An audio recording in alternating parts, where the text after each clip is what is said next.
pacientes que no presentaban hipoglucemia durante el test versus esas 9 pacientes que habían presentado hipoglucemias durante el test, no había diferencias en la secreción de GLP-1. Bien, lo siguiente que hicimos fue estudiar la relación entre sensibilidad a la insulina y secreción de insulina.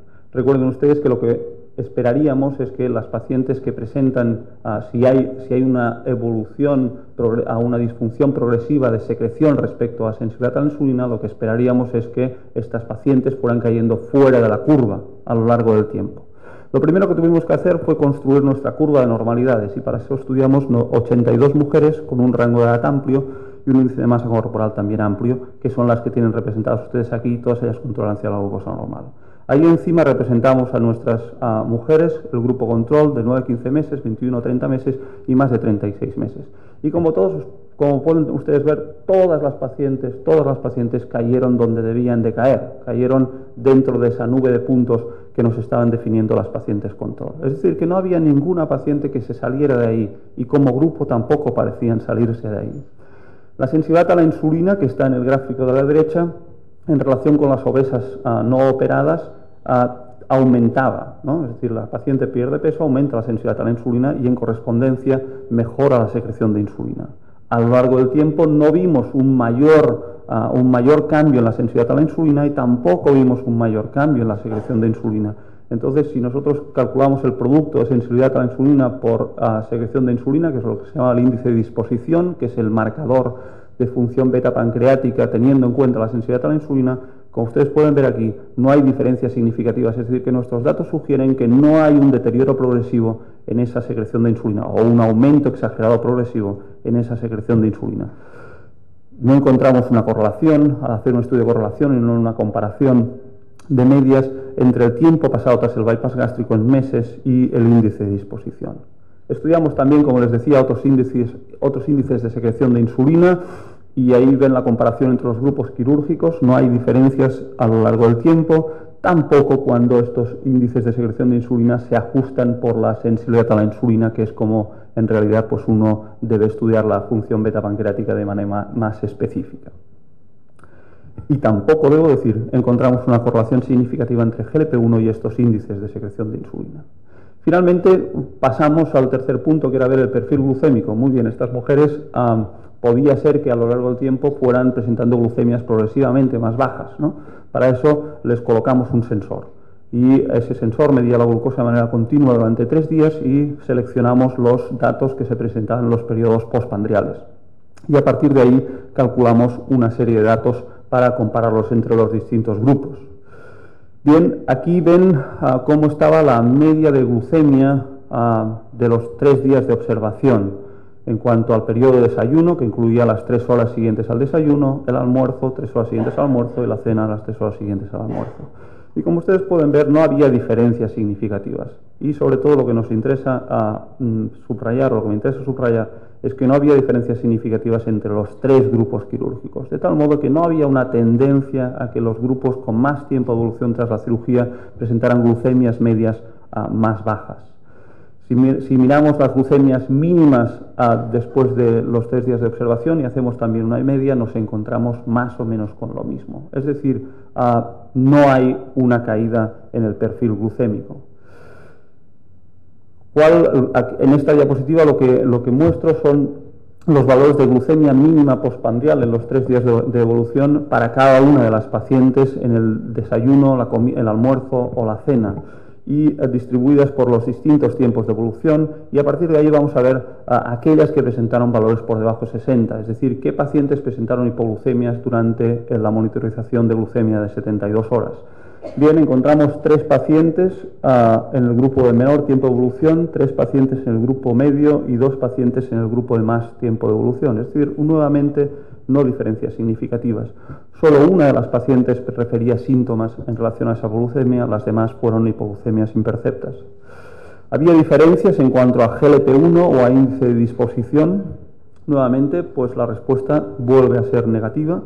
Aquí tienen la comparación entre los niveles del área bajo la curva de la respuesta de GLP-1 entre las mujeres que no habían presentado hipoglucemias y esas 8 mujeres que sí presentaron hipoglucemias durante el monitoreo de 72 horas.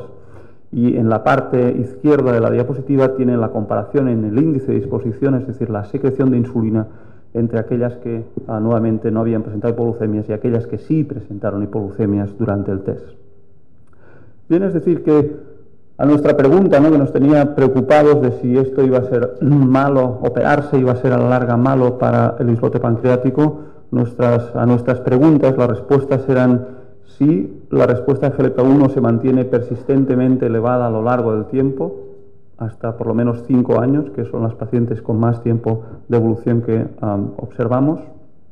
Ello altera progresivamente la función beta pancreática, la respuesta es no.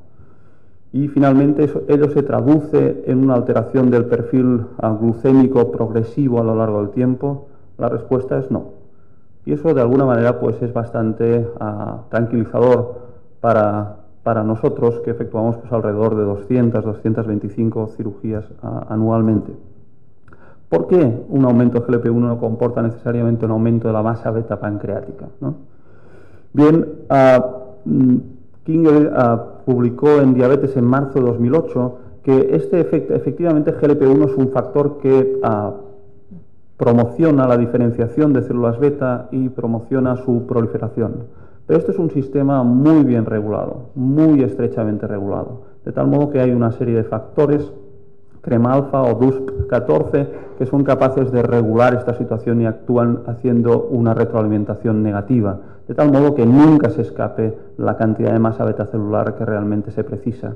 Y ellos demostraron en este artículo publicado en Diabetes que cuando eran capaces de manipular estos factores de transcripción, eran capaces de reprimir el sistema y ampliar mucho la masa beta celular, y ellos sugerían que esas podían ser dianas terapéuticas de cara a pensar en expansión de célula beta como terapia en el tratamiento de la diabetes tipo 2.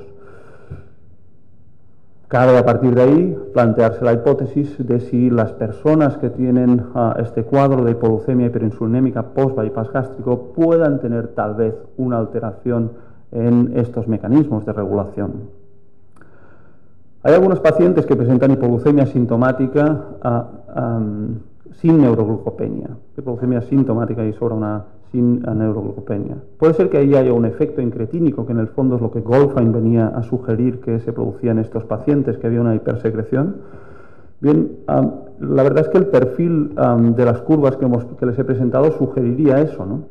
En el fondo hay una secreción de insulina muy alta, con una secreción de glucosa muy elevada. Lo que efectivamente es que sucede es que el paciente sometido a bypass gástrico tiene una absorción de glucosa muy rápida, y eso se puede estudiar mediante análisis de glucosa marcada, y se ve que efectivamente hay una absorción muy rápida, que es probablemente la responsable de que la secreción de insulina sea tan precoz. Bien, los datos que les he presentado sugerirían que este efecto de hipersecreción de insulina inicial no va mediado por GLP-1, sino probablemente directamente por glucosa. Lo que nosotros hicimos fue estudiar una serie de pacientes que presentaban hipoglucemia sin neuroglucopenia, y estas pacientes presentaban, aquí ha habido una duplicidad, puse un gráfico encima para que se resaltara un poco más. Pero en cualquier caso, estas pacientes durante la prueba de hipoglucemia, de dieta líquida, las que presentaban hipoglucemia efectivamente presentaban un nadir de glucosa más baja. Ahora bien, en estas pacientes que sí presentan hipoglucemias que habíamos comprobado por reflectómetro, estas mujeres no tenían una secreción aumentada de GLP-1 al test de dieta líquida. Es decir que, en conjunto, nuestros datos, que voy a concluir específicamente para mujeres, porque fue lo que estudiamos, para no, como la N, en estos estudios con hormonas gastrointestinales son estudios muy caros, porque la determinación de estas hormonas es cara y los grupos son generalmente pequeños y nos centramos únicamente en mujeres. Digamos que en el conjunto de mujeres sometidas a bypass gástrico, efectivamente hay un aumento sostenido en el tiempo en la secreción de GLP-1 en respuesta a una dieta líquida. Sin embargo, ello no se acompaña a la larga de una secreción de insulina inadecuada en relación a la sensibilidad a la insulina, y no hay una relación entre tiempo tras la cirugía y la aparición de hipoglucemias. Sin embargo, es verdad que en un subgrupo de mujeres que se han sometido a bypass gástrico hay hipoglucemias en el periodo postprandial. Nosotros encontramos 9 de 24, a menudo asintomáticas, solo una de las nuestras presentaba síntomas, y se presentan sin supresión adecuada a la secreción de insulina. La base fisiopatológica de estos episodios, sin embargo, creo que queda aún por establecer, y nuestros datos no apuntan claramente a que sea GLP-1. Es decir, que por una parte mi mensaje es un mensaje tranquilizador. Los pacientes se someten a bypass gástrico y algunos pueden presentar esa complicación. Son 100 casos de millones de casos de pacientes sometidos a bypass gástrico. No parece que deban aparecer muchos casos de hipoglucemia hiperinsulinémica a partir de lo que estamos haciendo. Y sí es verdad que en algunas mujeres pueden aparecer, en algunas personas pueden aparecer hipoglucemias en el periodo postprandial. No sabemos muy bien exactamente todavía por qué, pero seguiremos buscándolo. Y finalmente agradecer a la gente con la que tengo el gusto de colaborar en el servicio de endocrinología y en el centro de diagnóstico biomédico de nuestra institución, y también obviamente pues a la Sociedad Catalana de Endocrinología y al Fondo de Investigaciones Sanitarias por haber financiado estos estudios. Y finalmente a ustedes otra vez gracias por su atención.